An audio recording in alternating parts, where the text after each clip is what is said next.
monsters. True monsters lie not within the mind or the vast reaches of the imagination. They instead are much closer to home and should be feared far more than those that dwell within the temporal and metaphysical state of the mind. They lie within. Deep within each of us, it lies resting.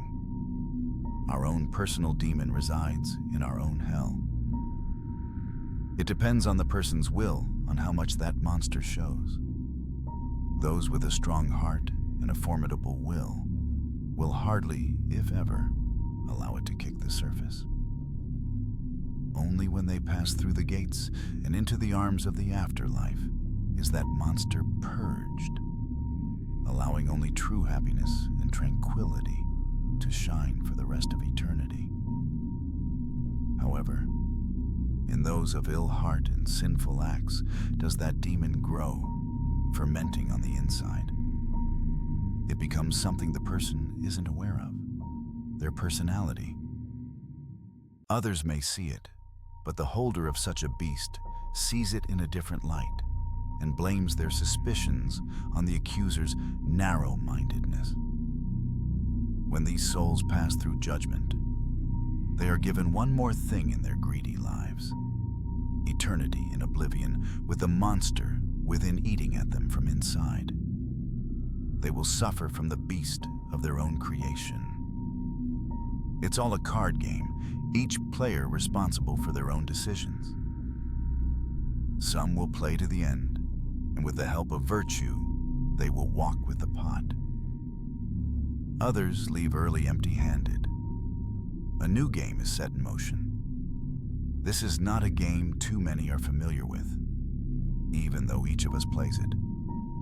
Rules are in place, though vague and cannot be changed. It really depends on who or what lays their chips down to decide on the rules.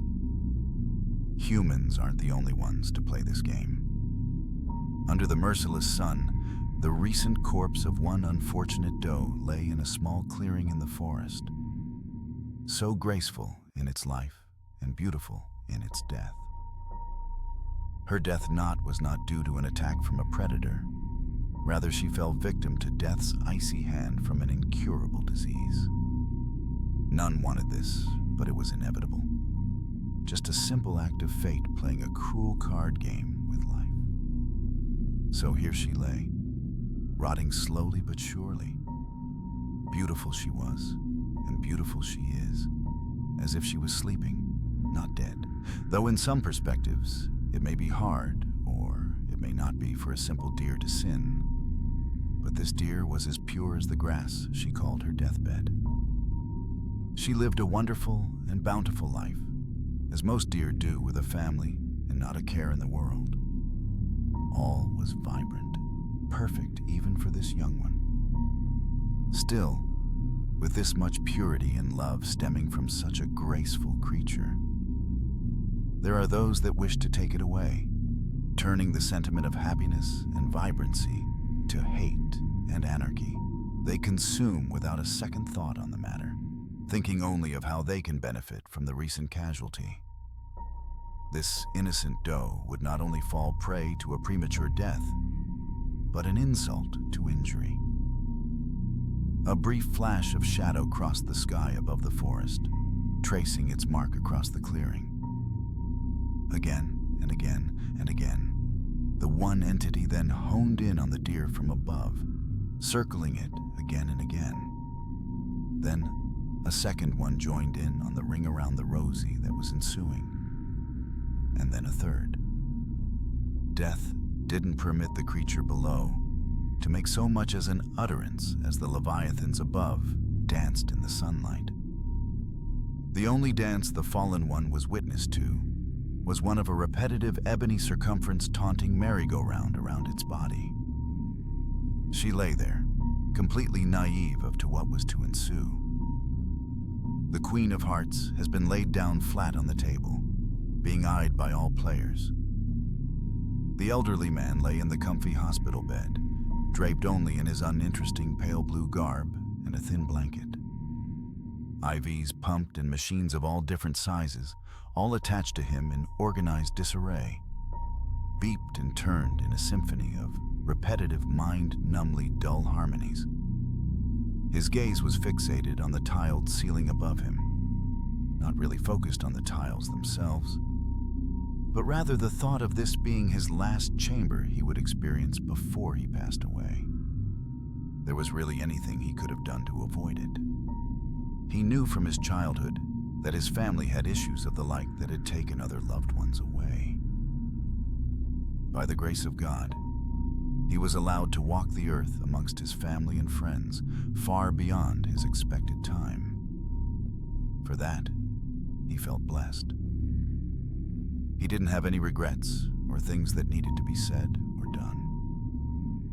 The only thing he needed was these last few moments to himself before the nurse returned and put him into a medically induced coma. This wouldn't be the last time he would undergo this treatment.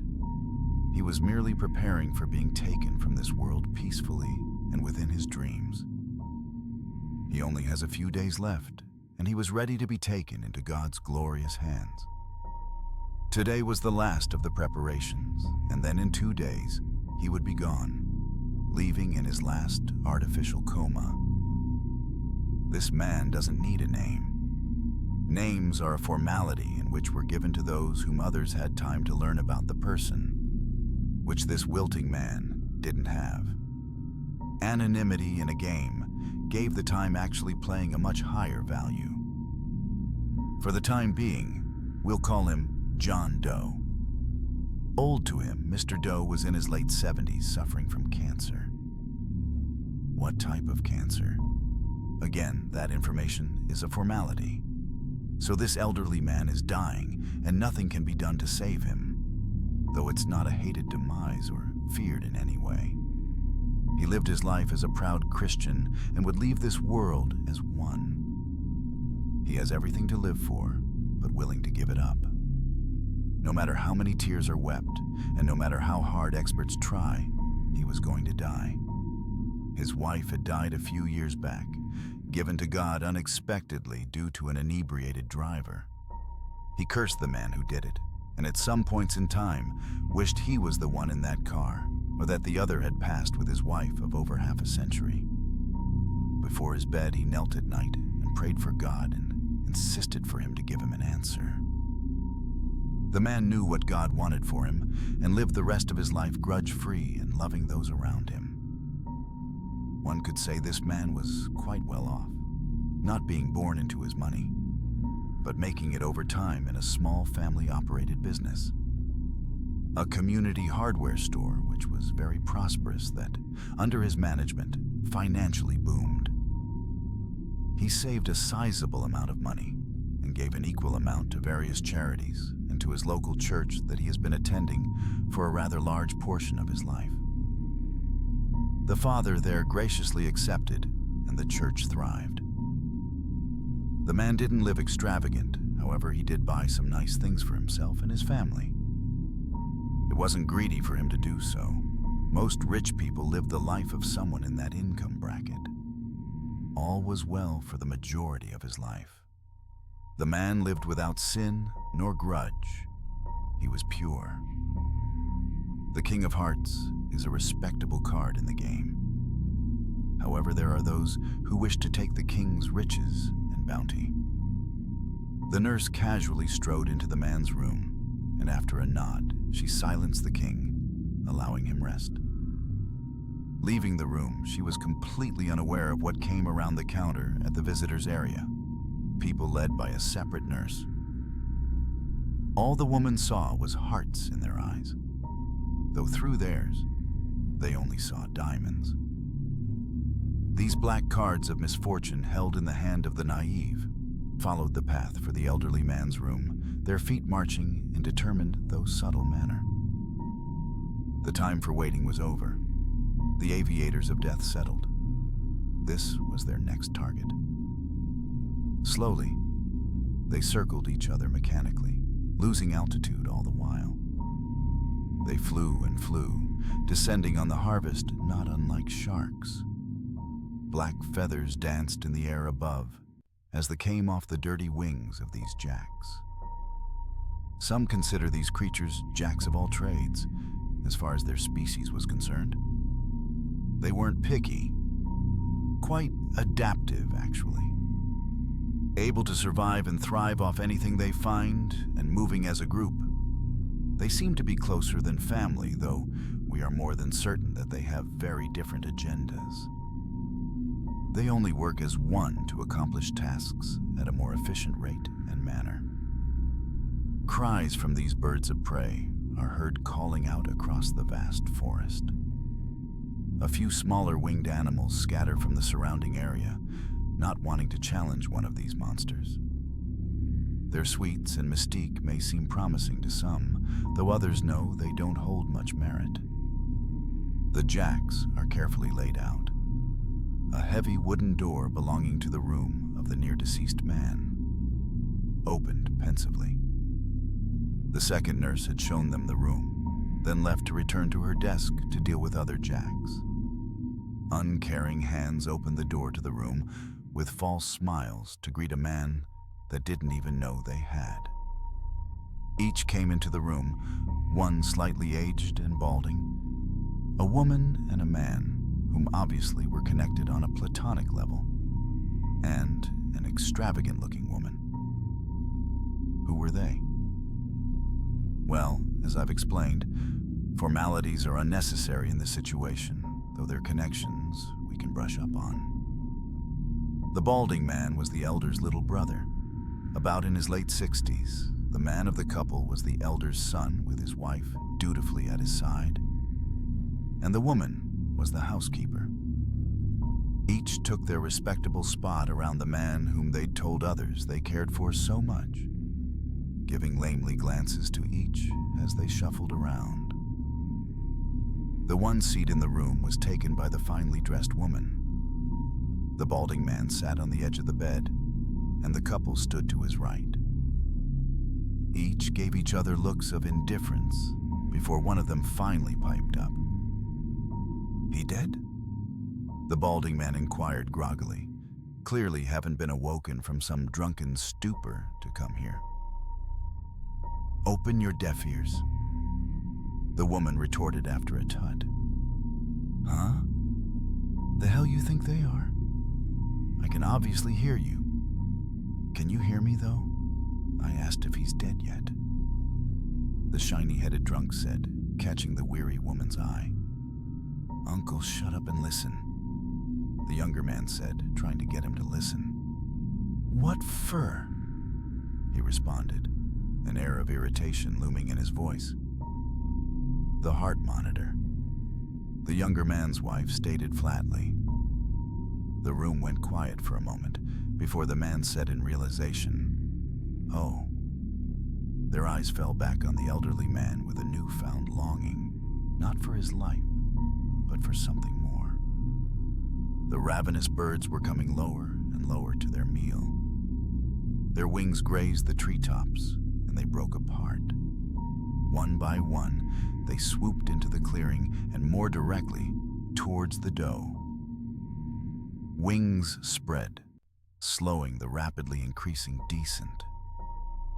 The first to arrive hovered momentarily before coming to a complete rest near the head of the fallen. Two others came in, similar to the first, though a bit more abrupt.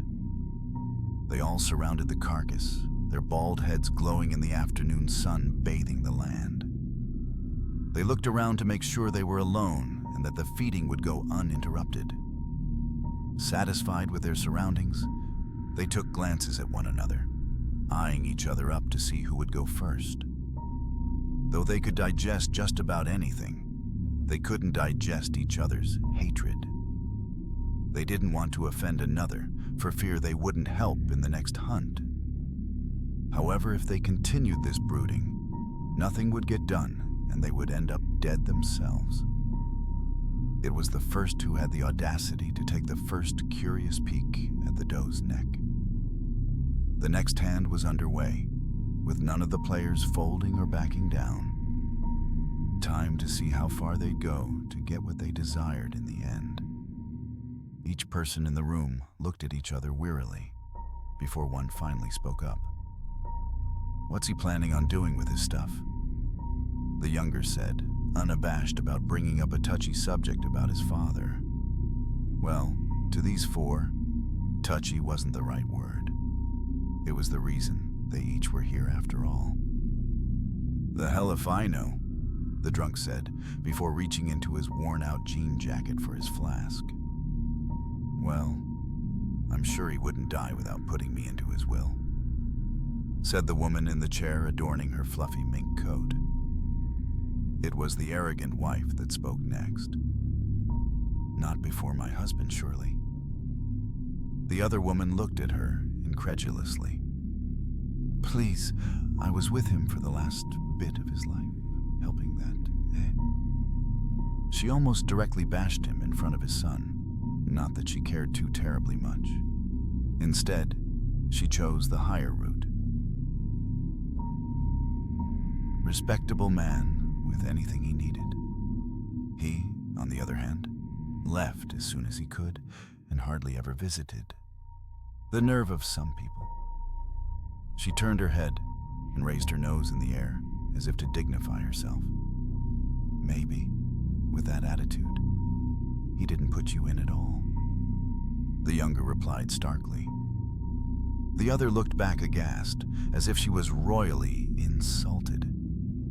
She opened her mouth to speak, but closed it shortly after with a humph, and crossed her legs, her nose back to its dignified look, though scrunched up as if she smelled something foul. The husband eyed a bottle next to the old man on the bed. He couldn't read the text very clearly, though know its contents. Morphine. Hey, honey, hand me that bottle, the young man said to his wife. She didn't even give it a second thought. As she handed him the bottle, her attention was occupied by the stuck-up housekeeper across the bed from her. He took the bottle, looked at it briefly before turning the bottle in his hand and popping a few out in his palm. He screwed the cap back on, pocketed them, and threw the pills into his mouth, swallowing them almost instantly. Far be it from him to wonder whether or not his dying father needed them. He was going to die, and if he hadn't taken them, he would die from the constant suffering he was put under with these two women and that goddamn drunk. He chuckled to himself as this thought crossed his mind. If you have such a problem with who's on the damn will, just write a last little note on a piece of paper and sign it like him. Lo and behold, the bald one was the one who had the audacity to try something like that. The others went silent for a moment. After a brief second, the overly dressed woman began rummaging through her things to try and find the utensils necessary for said plan. He himself just went back to drinking his flask and looking about the room. Black feathers flustered as the first pecked at the neck. The rustling was quelled fairly quickly as the second went at the midsection. The third made an irritated gesture and looked back to the first, who was pecking and nudging again. For a moment, it thought about another outburst, but the thought was replaced by the one in which brought him here in the first place. Hunger. He was hungry, and that's why he'd come with these two. He was so caught up in formalities that he'd spaced it. He then gained control of his thoughts and looked to the doe's rather tantalizing back strap and haunch. He forgot about the other's rudeness and began pecking away at its back. The second had apparently gotten tired of poking at the flank of the doe and started pecking on the back right shank. The meal would surely last this one a week, but he wanted to start out lean. The first was starting to make a hole in the neck, going right for the innards of the jugular, the sweetest part. The bet was raised and each player called. The fluffy woman was now scribbling furiously away on a piece of paper, obviously trying her hand at the idea of forging a new will. She huffed in frustration, crumpled up the paper, and started over on a new sheet. She was standing over her notepad on the doctor's table on the other side of the room. The husband was now sitting where she had been and was sprawling out in it. Clearly the morphine was kicking in. The wife was now steady staring at a ring that the elderly man wore on his right hand. Obviously, it was to symbolize his marriage to his wife. Well, ex-wife. Now that she was pushing up the same daces the old hag had planted in her life when she was around, she thought to herself. She eyed it carefully, contemplating taking it. He wouldn't mind. He's dying, and he'd want her memory to live on, right? Her memory could live on something other chick's finger. For the right price, of course. She leaned over to it, raising her hand slowly to it. The drunk one was looking at the monitors and various machines that blinked and beeped in his face, as he was only a few inches away from them. It always irritated him, his brother that is, and how he was always the better one. He was the one to succeed and thrive while he was stuck in his ho-dump of a home on the bad part of town with the threat of being kicked out by his landlord with no real aspirations or hopes to motivate him further. Deep down, a fiery red hatred seethed and lapped at his cold heart. Then that was replaced with a strange sort of relief. In a sick sort of way, he enjoyed the idea of him here in this hospital. Then again, he was still living and would still be breathing for at least the next 3 days. If only he could speed the process up. He peered around the machine and saw the heavy utility plug that was fit snug into the wall. His slow mind raced at the possibilities. Still, in any game, curveballs had to be thrown. No one ever said that the poker life was easy. Someone always had an ace. There was a knock at the door, as the three nibbled thoughtfully on their lucky find. They'd forgotten to make sure the coast was constantly clear. Usually, someone would stand on post and be on the lookout for anything that could be labeled as trouble. None were looking, though, as something rustled in the bushes nearby. One of them took note of this and perked its head up. It wasn't too long afterwards that a wolf had emerged from the foliage and was making a line for the three. If the animal was headed for them directly, the first wasn't sure but wasn't ready to risk it. He let his companions know of the coming threat. An explosion of squawks and hurried wing beats filled the air as the three flew from the ground and up into the sky. Even though they were worried about their lives, they didn't travel too far. They took refuge in a nearby tree, their vicious claws latching forcibly on a thick branch jutting out of the large oak. Readjusting themselves, they saw the wolf below looking up at them in amusement. The second cawed in irritation, though the wolf shrugged it off. He went over to the rotting doe, giving it a few short sniffs. Clearly, the wolf wasn't interested, or maybe that it was already full. Regardless, it gave one last taunting glance towards the three, then trotted off back into the woods it came from. The three looked at each other, tension and uncertainty in their eyes. Sitting in the tree, they waited for a long while, making sure that the intruder was far away. The third gave a quick scout out before returning and giving the okay for them to resume. They flocked back down to the forest floor, returning to their original spots, gorging themselves in the sweet flesh. Always a bluff, the ace, though not a toss-away. If played right, the ace could be devastating. And in this case, the foolish heart was a cop-out. The door had opened shortly after to the friendly, kind-hearted face of the nurse that had brought them back here. Apparently, the one who was supposed to be watching over this patient was out to coffee. Each one in the room snapped to an innocuous pose so as to avoid suspicion, other than the high one in the chair, of course. He merely straightened up and put a hand to his head, as if he was mournful or thoughtful. He couldn't do much else. The bald one turned around the machine and was looking at his brother with longing. The woman of eloquence was writing a final note to the one she took care of, expressing her sorrow. The wife put her hand that was reaching for the ring on the shoulder of the brother without hesitation. The scene to anyone who came by was one they saw far too often of with families. However, to anyone who knew what these heartless few's agenda was, they'd think twice about keeping their wallet in their back pocket. It was sickly even. They operated as one sentient, well-oiled machine, or rather, as if it was rehearsed. As the nurse came in, poking her head in ever so slightly, she saw the inconspicuous act and left with a simple, "Oh, sorry, didn't mean to barge in. I'll come by in a few more minutes."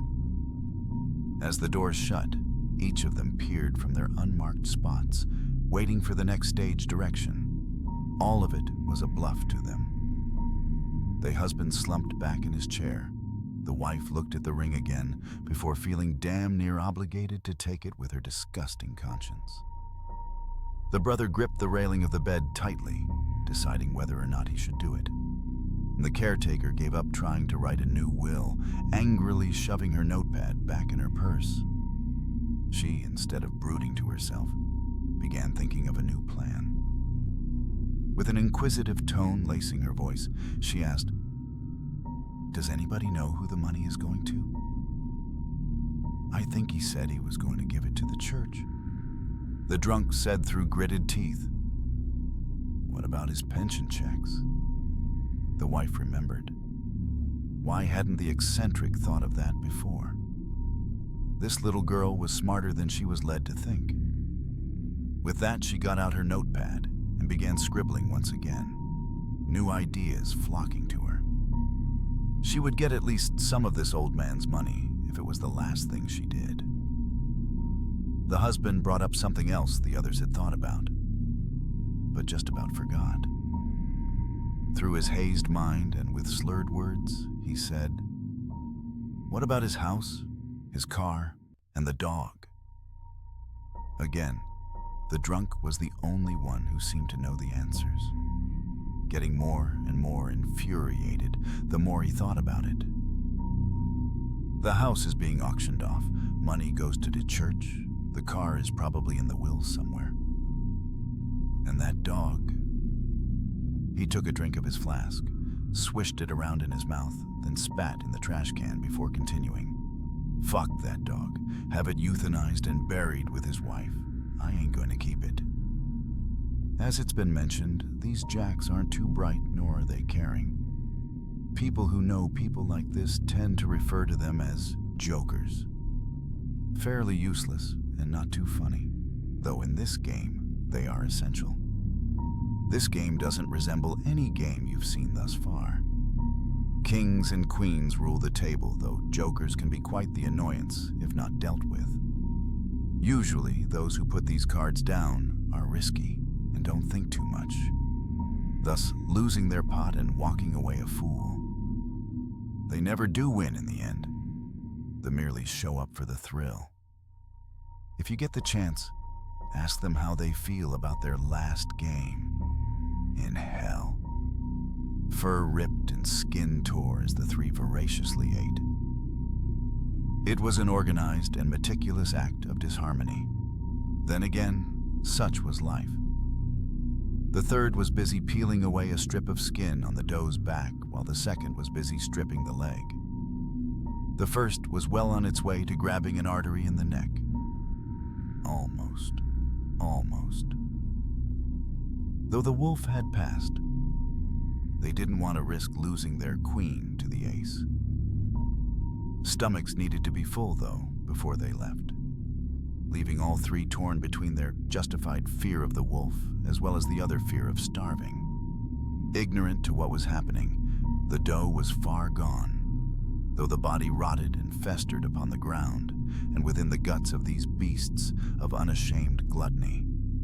The game was coming to a close, with only a few more cards to play.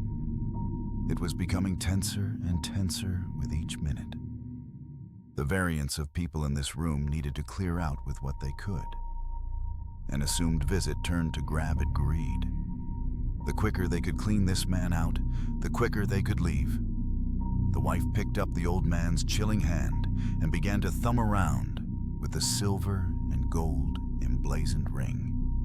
The husband was trying his hardest to sober up, as he knew they would clear out soon. The fluffed one was writing and flipping through her phone for numbers before dialing one of them, obviously finding a loophole in the man's post-mortem plans and giving her lawyer a call to find out if she was right.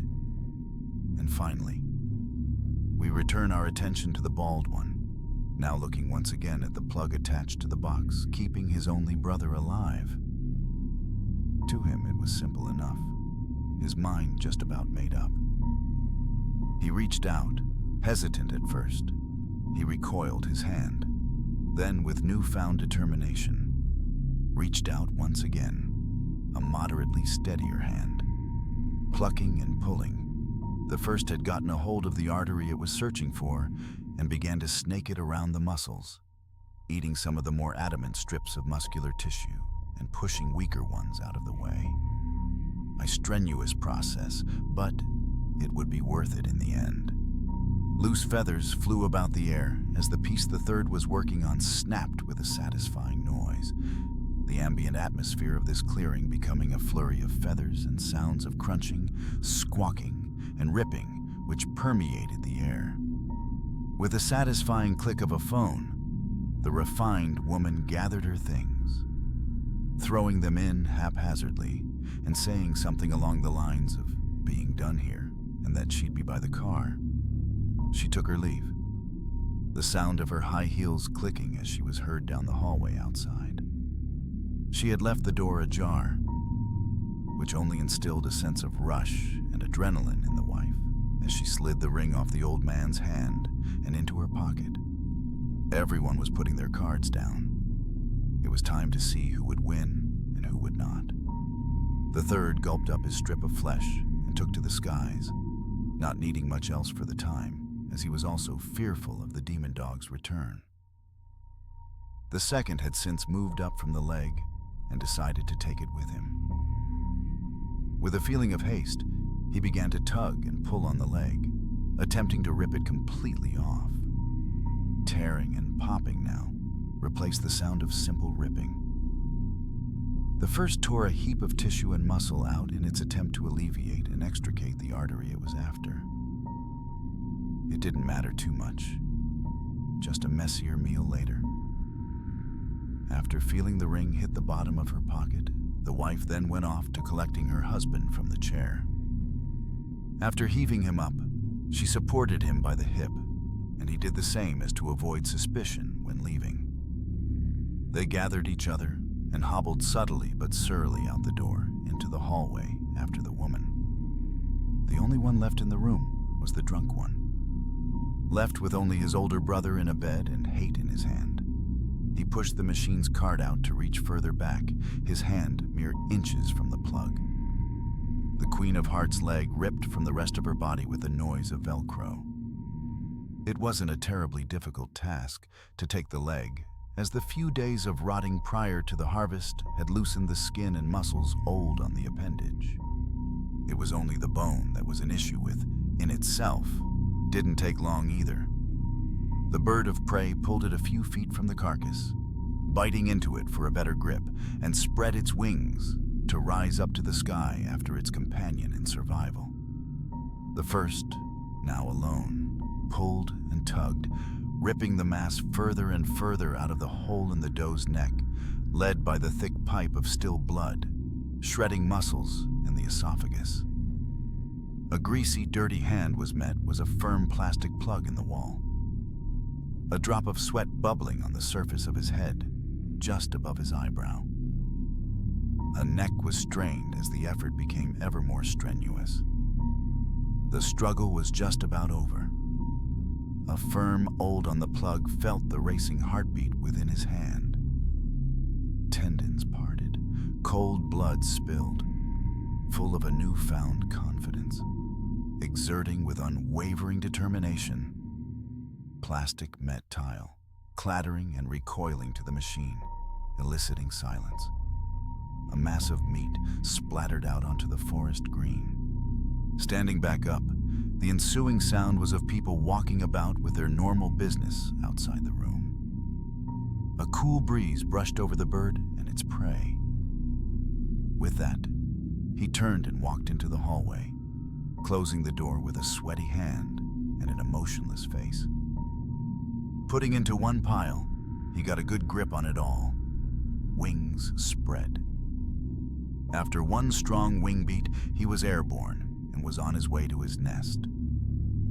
He did want to die in his sleep, he thought to himself. And hopefully now, we can have the spoils of that will sooner. Survival. Survival in its most primal form. There was no time for second thoughts.